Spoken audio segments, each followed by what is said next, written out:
गेल्या काही दिवसांपासून ठाणे शहरात मोठ्या प्रमाणात वाहतुकीची कोंडी होत आहे।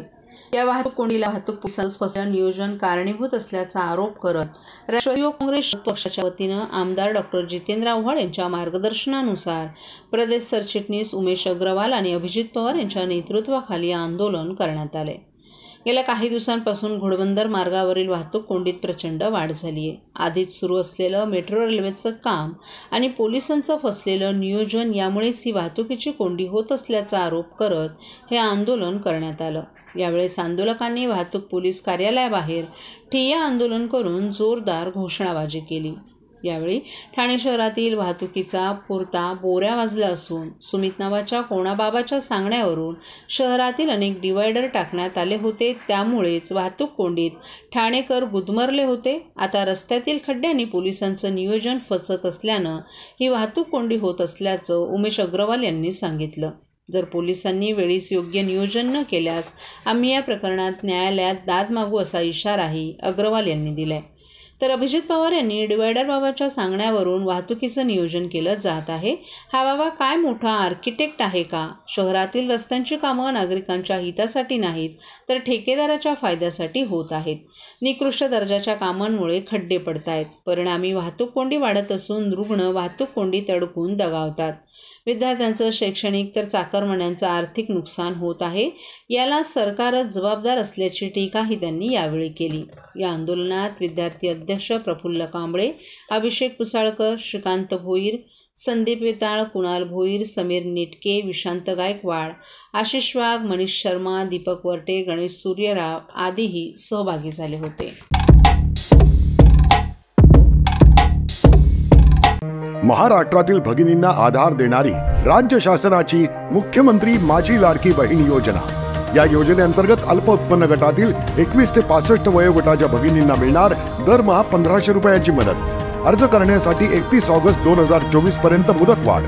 कुटुंबाचं वार्षिक उत्पन्न 2.5 लाख रुपयांपेक्षा कमी असलेल्या महिला पात्र। कुटुंबाकडे पिवळं किंवा केशरी रेशन कार्ड असल्यास उत्पन्नाचा दाखला आवश्यक नाही।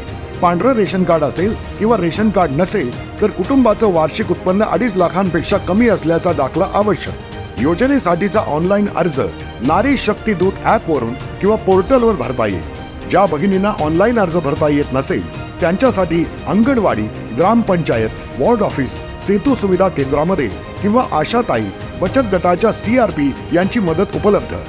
आता आपल्याला अभिमानाने म्हणता येईल, सुखी आणि सुरक्षित आहे माझी लाडकी बहीण। ठाणे शहरातील वाहतूक कोंडीच्या समस्येबाबत ठाणे पोलीस आयुक्त आणि ठाणे महानगरपालिका आयुक्त यांची शिवसेना उद्धव बाळासाहेब ठाकरे पक्षाचे माजी खासदार राजन विचारे यांनी भेट घेतली। यानंतर त्यांनी पत्रकारांशी बोलताना या सरकारला, प्रशासनाला ठाण्यातील समस्या सोडवण्यास अजिबात वेळ नसल्याचं सांगितलं। फक्त या पक्षाचे नगरसेवक फोड, त्या पक्षाचे नगरसेवक फोड यामध्ये जास्त रस आहे।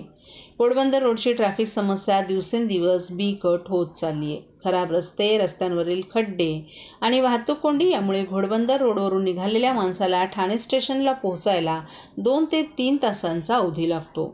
दिवसा हेवी ट्रॅफिक सोडू नये असा नियम असताना देखील हेवी ट्रॅफिक सोडली जाते। ट्रॅफिक अधिकाऱ्यांचा तिथे पत्ता नसतो। सगळे ट्रॅफिक व्यवस्थापन वॉर्डनच्या भरोशावर सोडलं जातं। जर ही वाहतूक समस्या लवकरात लवकर न सोडवल्यास आम्हाला आयुक्तांच्या दालनातच ठिय्या आंदोलन करावं लागेल असा इशारा राजन विचारे यांनी दिला आहे। नियमाप्रमाणे हेवी ट्रॅफिक सोडू नये असा नियम असताना सुद्धा आज ठाणे शहरामध्ये हेवी वाहतूक त्या ठिकाणी सोडली जाते। त्या ठिकाणी ट्रॅफिकचे पोलीस नसतात, वॉर्डनवरती सोपवलं जातं। आणि आज तुम्ही बघितलं असेल, सर्व मुख्यमंत्री जर येणार असेल ते 1-1 तास 2-2 तास मला वाटतं सर्व रस्ते बंद केले जातात। अरे कशासाठी आहे? काय करता तुम्ही? आज तुम्ही बघितलं असेल जवळजवळ या संबंध ठाणे पोलीस यंत्रणामधले जवळजवळ 60% पोलीस तर मला वाटतं मुख्यमंत्र्यांच्या ताफ्यामध्ये असतात। सर्वसामान्य तिथे ह्याला ट्रॅफिकला पोलीसच त्या ठिकाणी नाहीत। आज तुम्ही बघितलं तर कित्येक दिवस आपल्याला ट्रॅफिकसाठी अधिकारी आता मला वाटतं चांगले अधिकारी त्या ठिकाणी आलेले आहेत, त्यांनी चार्ज घेतलेला। आज आम्ही पोलीस कमिशनरना मला वाटतं मी जवळजवळ 20 ते 22 फोन सकाळपासून केलेले आहेत। म्हणजे 1-1 तास एका जागेवरनं न हलता त्या ठिकाणी ट्रॅफिक त्या ठिकाणी ठप्प झाली होती। आणि अशा परिस्थितीमध्ये जर असं हे झालं तर मला वाटतं आम्हाला त्या महापालिका आयुक्त असेल किंवा महापालिके आपलं पोलीस आयुक्त असेल यांच्या दालनामध्ये बसण्याशिवाय दुसरा कुठलाही रस्ता नाही. आणि या संदर्भामध्ये आम्ही त्यांना इशारा दिलेला आहे की या जर ही ट्रॅफिकची समस्या दूर झाली पाहिजे नंतर आम्हाला रस्त्यावरती उतरावं लागेल.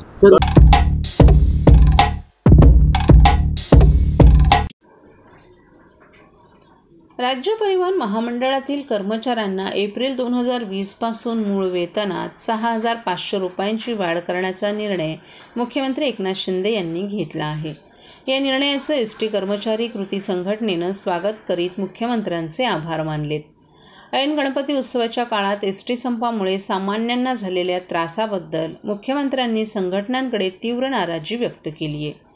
एसटी कर्मचाऱ्यांनी पुकारलेल्या संपाच्या पार्श्वभूमीवर आज सह्याद्री अतिथीगृह येथे मुख्यमंत्री एकनाथ शिंदे यांच्या अध्यक्षतेखाली कर्मचारी संघटनांची बैठक झाली. यावेळी उपमुख्यमंत्री देवेंद्र फडणवीस, उद्योगमंत्री उदय सामंत, आमदार सदाभाऊ खोत, गोपीचंद पडळकर, मुख्यमंत्र्यांचे अप्पर मुख्य सचिव डॉक्टर IS चहल, अप्पर मुख्य सचिव विकास खारगे, परिवहन विभागाचे अप्पर मुख्य सचिव संजय सेठी, वित्त विभागाचे अप्पर मुख्य सचिव OP गुप्ता, एसटी महामंडळाचे व्यवस्थापकीय संचालक माधव कुसेकर यांच्यासह विविध कर्मचारी संघटनांचे प्रतिनिधी उपस्थित होते. राज्य शासन एसटी कर्मचाऱ्यांच्या मागण्यांबाबत सकारात्मक असताना उत्सवाच्या काळात संप करून सामान्यांना वेठीस धरणं योग्य नाही असं सांगत बैठकीच्या सुरुवातीलाच मुख्यमंत्री एकनाथ शिंदे यांनी संपाबाबत तीव्र नाराजी व्यक्त केली आहे. संघटनांनी यावेळी केलेल्या वेतनवाढीच्या मागणीबाबत मधला मार्ग काढून एसटी कर्मचाऱ्यांना दिलासा देण्याची भूमिका असल्याचं सांगत एप्रिल 2020 पासून कर्मचाऱ्यांच्या मूळ वेतनात 6,500 रुपयांनी वाढ करण्याचा निर्णय मुख्यमंत्र्यांनी जाहीर केलाय.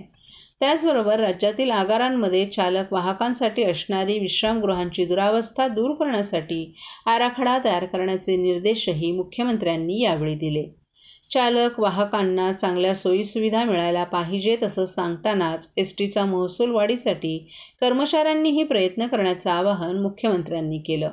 एसटी कर्मचाऱ्यांना वैद्यकीय खर्च प्रतिपूर्तीबाबत विषयी चर्चा करताना राज्य शासनानं सर्वांसाठी महात्मा ज्योतिबा फुले जनआरोग्य योजना केली असून त्याच्याशी संलग्न योजना एसटी महामंडळानं करावी, त्याचा लाभ कर्मचाऱ्यांना होईल अशी सूचना उपमुख्यमंत्री देवेंद्र फडणवीस यांनी यावेळी केली.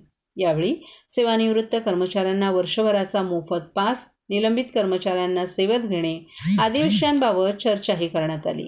यावेळी कर्मचारी संघटनेचे ॲडव्होकेट गुणरत्न सदावर्ते, हनुमंत ताठे, संदीप शिंदे, श्रीरंग बर्गे आदींनी मनोगत व्यक्त केले.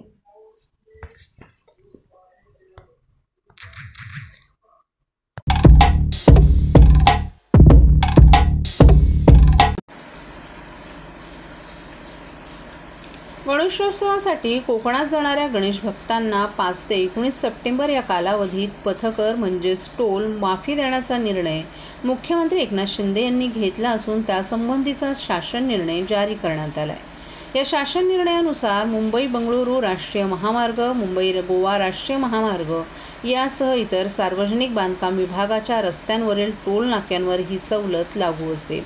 गणेशोत्सवासाठी कोकणात जाणाऱ्या गणेश भक्तांना टोलमाफीसह अन्य सोयीसुविधा उपलब्ध करून देण्याचे निर्देश मुख्यमंत्र्यांनी 14 ऑगस्ट रोजी झालेल्या गणेशोत्सव पूर्वतयारी आढावा बैठकीत सार्वजनिक बांधकाम विभागाला दिले होते. त्यानुसार टोलमाफीचा शासन निर्णय जारी करण्यात आला आहे.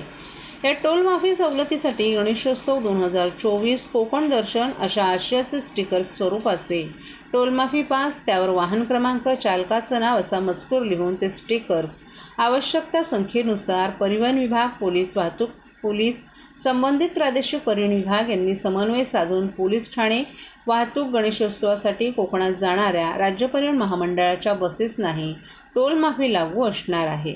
गणेशोत्सवासाठी ज्या जिल्ह्यातून बसेस येतील त्या ठिकाणच्या पोलीस किंवा RTO यांच्याकडून हे पास एसटी महामंडळाला उपलब्ध करून देण्यात येणार आहेत. पोलीस आणि परिवहन विभागानं गणेशोत्सवाच्या काळात पास सुविधा आणि त्यांच्या उपलब्धतेबाबतची माहिती नागरिकांना देण्याच्या आधी देखील सूचना आहेत. पोलीस चौकी आणि RTO कार्यालयांमध्ये उपलब्ध करून द्यावेत असे आदेश दिले आहेत. हा पास परतीच्या प्रवासासाठी देखील ग्राह्य धरण्यात येणार आहे.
ठाणे पूर्व येथील कोपरी सॅटिस प्रकल्पात बाधित कुटुंब गेल्या अनेक वर्षांपासून हक्काच्या घरांसाठी वणवण करीत होती.